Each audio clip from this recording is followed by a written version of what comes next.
Doctors बोलते हैं आपके फादर को, आपके दादा को शुगर थी क्या? हाँ थी, इसीलिए आपको। पर मैं तो मीठा नहीं खाता हूं, पर मैं तो कोई गंदी आदत भी नहीं है, मैं तो स्मोक भी नहीं करता हूं, मैं तो शराब भी नहीं पीता हूं।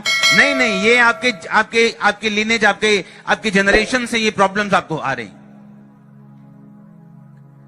आज जब आप ये प्रभु भोज लेंगे, आप उस स्पिरिट से, उस लहू की आत्माओं से जो आपके बाप दादाओं के पीछे से हैं, आज आप फ्री होने वाले हो टोटली। ये आमीन छोटा है, मुझे बड़े वाला लंबे वाला आमीन चाहिए। मैं आपको कोई चीज बता रहा हूं, मैं आपको बता रहा हूं कि क्यों हम प्रभु भोज ले रहे हैं। क्या ये सिर्फ मात्र एक रिलीजियस एक्टिविटी है? क्या ये सिर्फ एक धार्मिकता को पूरा करना है कि सिर्फ हम क्रिश्चियन हैं और ऐसा प्रभु ने कहा है और इसलिए आज हम प्रभु भोज लेंगे, लेकिन मतलब किसी को भी मालूम नहीं है कि इसका मतलब क्या है, क्यों हम प्रभु भोज ले रहे हैं। हम जो भी खाते हैं, कहते हैं कि जैसा किसी का खाना होता है वो व्यक्ति वैसा ही हो जाता है। बोलते हैं कि नहीं बोलते? आपके ब्लड को अगर निकाल लें तो उसमें से देखा जा सकता है कि आप चिकन ज्यादा खाते हैं, कि आप दाल ज्यादा खाते हैं, कि आप सब्जियां ज्यादा खाते हैं, आपके ब्लड से मालूम होते हैं। और परमेश्वर ने कहा अगर तुम मेरे नाम पर विश्वास करो, यानी अगर तुम विश्वास करोगे तो तुम बपतिस्मा लोगे, तुम विश्वास करोगे तो मुझको मानोगे, अगर तुम मुझको मानोगे तो प्रभु भोज लोगे। और जैसे ही आज आप यीशु मसीह के ब्लड को ले रहे हो, आप उस ब्लड से फ्री हो रहे हो जो बाप दादाओं से चलता आ रहे हो। और इसलिए यीशु मसीह ने कहा अगर तुम मेरा ब्लड लोगे तो मेरा जीवन तुम में बना रहेगा। और आज इस प्रभु भोज को लेने के बाद जब हम प्रार्थनाएं करेंगे कि परमेश्वर वंशों के श्रापों से, उन आत्माओं से आपको आजाद करे, आज आपकी लाइफ का बिगेस्ट डे डिलीवरेंस का यीशु मसीह के सामर्थ्य नाम में। इसलिए मैंने कहा आपको वचन को बड़े ध्यान से सुनना है, बहुत ध्यान से। अगर आपकी नानी अपनी मैरिड लाइफ में संघर्ष करती रही, हाँ, आपकी मामा करती रही, तो आप चाहे जितनी मर्जी अच्छी हो जाओ, अगर आप स्पिरिचुअल नहीं हैं तो आप संघर्ष ही करोगी। अगर आपके बाप दादा फाइनेंशियली संघर्ष करते रहे, आपका बाप करता रहा है, आप कितनी भी कोशिश कर लो, आप भी संघर्ष ही करेंगे जब तक आप अपनी स्पिरिट को हैंडल नहीं करते, जब तक आप वंशों के श्रापों से आजाद नहीं होते, जब तक उस स्पिरिट से आप फ्री होकर अपने आप को यीशु मसीह के लहू में नहीं रंग लेते, आपको वो स्ट्रगल करना पड़ेगा। हालेलुया। यीशु मसीह ने कहा जो कोई मेरा ब्लड लेगा और जो कोई मेरा शरीर लेगा, मेरा जीवन उसमें बना रहेगा। कौन सा जीवन? कहता ना तो वो मनुष्यों से, ना शरीर की इच्छा से, ना तो लहू से, वरन परमेश्वर से पैदा हुए हैं। हाँ या ना? और ये पैदा होना जरूरी है ताकि आपकी स्पिरिट्स जो आपके बाप दादाओं से चलती आ रही हैं, आपको फॉलो ना कर सकें। हालेलुया। आप जानते जब याकूब के बच्चे पैदा हुए तो यहूदा पैदा हुआ। हाँ या ना? जब यहूदा की शादी हुई तो बाइबल कहती है उसका बेटा मर गया, फिर उसका दूसरा बेटा मर गया। यहूदा के ऊपर एक कर्ज था प्रीमेच्योर टाइम से पहले मौत का, और उसी आत्मा ने यहूदा इस्करियोती को फॉलो किया। मालूम आपको? इसीलिए उसकी डेथ प्रीमेच्योर हुई और वो जवानी में फांसी लटकाकर मारा गया। क्योंकि सेम यहूदा जो याकूब का बेटा था, उसके भी बेटे मरे थे प्रीमेच्योर। और सेम स्पिरिट ने देखो वंशों तक उसको फॉलो किया। और स्पिरिट को क्या चाहिए? उसको एक एंट्री पॉइंट चाहिए, उस दुष्ट आत्मा को, उस श्राप को एक एंट्री पॉइंट चाहिए, उसको एक मौका चाहिए आपकी लाइफ में एंट्री करने का। और वो मौका यहूदा ने दिया, चोरी करके, पैसे में हेरा फेरी करके उसने उस आत्मा को मौका दिया कि जो उसके बाप दादाओं से चलती आ रही हैं वो उसकी लाइफ में भी काम करें। जैसे दाऊद ने मौका दिया, क्योंकि दाऊद ब्लेसिंग से पहले, मसा होने से पहले, बाइबल कहती है कि भेड़ बकरियों को चराया करता था और नंगे पांव जंगलों में ऐसे घूमा करता था। और जब उसने बेशबा के साथ पाप किया और उसको अपना देश छोड़ के जाना पड़ा, तो उन्हीं पहाड़ों के ऊपर जहां वो पहले फिरता था, अब उन्हीं पहाड़ों के ऊपर बाइबल कहती है वो नंगे पांव, सिर पे धूली फेंकते हुए वो उन्हीं पहाड़ों पर चढ़ने लगा और लोग उसको श्राप देने लगे।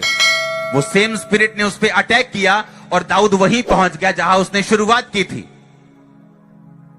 क्योंकि जो स्पिरिट्स आपके बाप दादाओं से आपके पीछे हैं, वो ये चाहती हैं कि आप वहीं पहुंच जाएं जहां से आपने शुरुआत की थी। और बाइबल कहती है वो मेमने के लहू के कारण और अपनी गवाही के वचन के कारण शैतान के ऊपर जयवंत हुए। आज जो लहू आपके हाथ में है, ये आपकी जय है, ये आपकी विक्ट्री है, ये आपका हंसना है, ये आपकी टेस्टिमनी है, ये शैतान का मरना है, ये उसके कामों का खत्म होना है, ये श्रापों का जाना है। मैंने कहा अगर आमीन हो चाहिए आशीष आपकी। आप मेरी बात को समझ रहे कि नहीं? वो स्पिरिट जो यहूदा के ऊपर, यहूदा के बच्चों पे काम की, वो स्पिरिट ने पीछा नहीं छोड़ा और यहूदा इस्करियोती के ऊपर रही।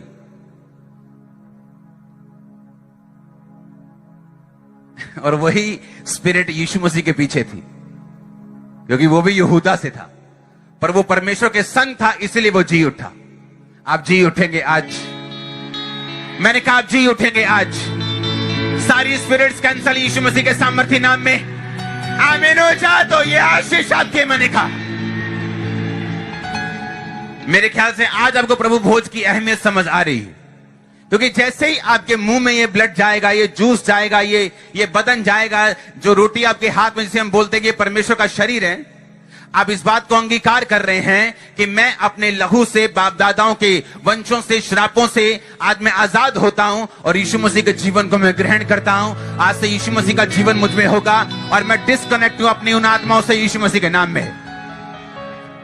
अब आप समझ रहे क्यों हम प्रभु भोज ले रहे हैं? हाँ या ना? आप समझ रहे कि नहीं? अगर आप जाके इस समय इसहाक से पूछेंगे, अगर प्रभु आपको आज्ञा दे और पूछेंगे इसहाक तेरी पत्नी रिबिका तू बांझ क्यों रही, वो बोलेगी मुझे नहीं मालूम, मुझे कोई शारीरिक प्रॉब्लम नहीं थी, मैं बिल्कुल फिट थी, सब कुछ ओके था, लेकिन मैं नहीं जानती कि 20 साल मेरे संतान क्यों नहीं हुई। अगर कोई ऐसा रोग उसे होता तो बाइबल में मेंशन होता, अगर सारा को कोई रोग होता तो बाइबल में मेंशन होता, अगर रोग था तो बिना दवाई खाए फिर वो प्रेग्नेंट कैसे हो गई 20 साल बाद, जब परमेश्वर ने कहा कि अब संतान होगी। हालेलुया। और याद रखो, ये आत्माएं क्रिश्चियन लोगों की लाइफ में काम नहीं करती।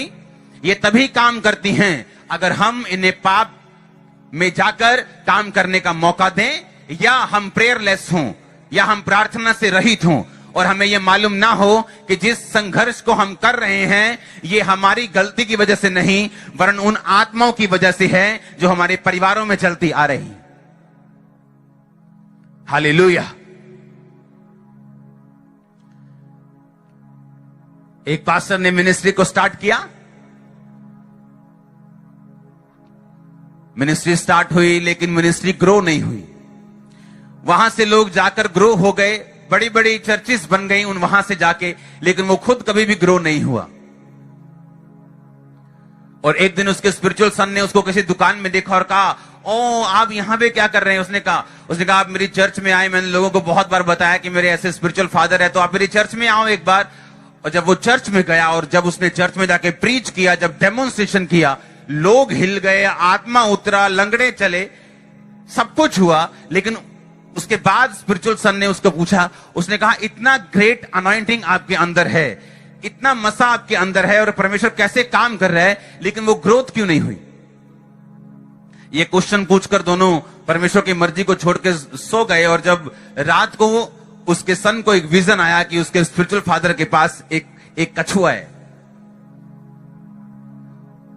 और वो अंदर गया और उसको सच में कछुआ दिखा उसके स्पिरिचुअल फादर के पास। और उसने उसे उठाया और उसने कहा मैं कछुआ क्यों देख रहा हूं? उसने कहा उसने कहा पास्टर ने कि मेरी मां कछुए की पूजा करती थी और मुझे ऐसा लगता था कि मुझे ये फॉलो नहीं कर सकता, और मैंने इस बात पे कभी ध्यान नहीं दिया, और इसीलिए उसकी ग्रोथ कछुए की तरह थी और वो कभी बड़ा नहीं। और जब उसने स्पिरिट को पहचान लिया कि ये स्पिरिट मेरा पीछा कर रही, उन दोनों वो बैठे प्रार्थना में, प्रेयर को किया, दुष्ट आत्मा को डांटा। जब वो वापिस गया, वो पास्टर जो 30 साल में नहीं हुआ था 3 महीनों में हो गया था। चर्च ग्रो कर चुका था, एक्सप्लोड कर चुका था, जहां जा रहा था काम हो रहे थे, रास्ते खुल रहे थे, लोग जुड़ रहे थे, अजीब अजीब काम होने शुरू हो गए सिर्फ 3 महीने में।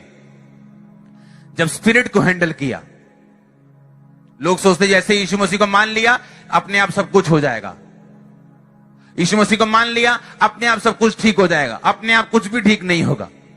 उसने कहा देखो मैंने तुम्हें सांपों और बिच्छुओं को रौंदने का पूरा अधिकार दिया, इसका मतलब तुम्हें रौंदना पड़ेगा। यीशु मसीह ने नहीं रौंदना, तुम्हें रौंदना है। उसने कहा मैंने तुम्हें रौंदने का अधिकार दिया, इसका मतलब वो सामने तेरे जिंदा होगा तभी तू रौंदेगा ना।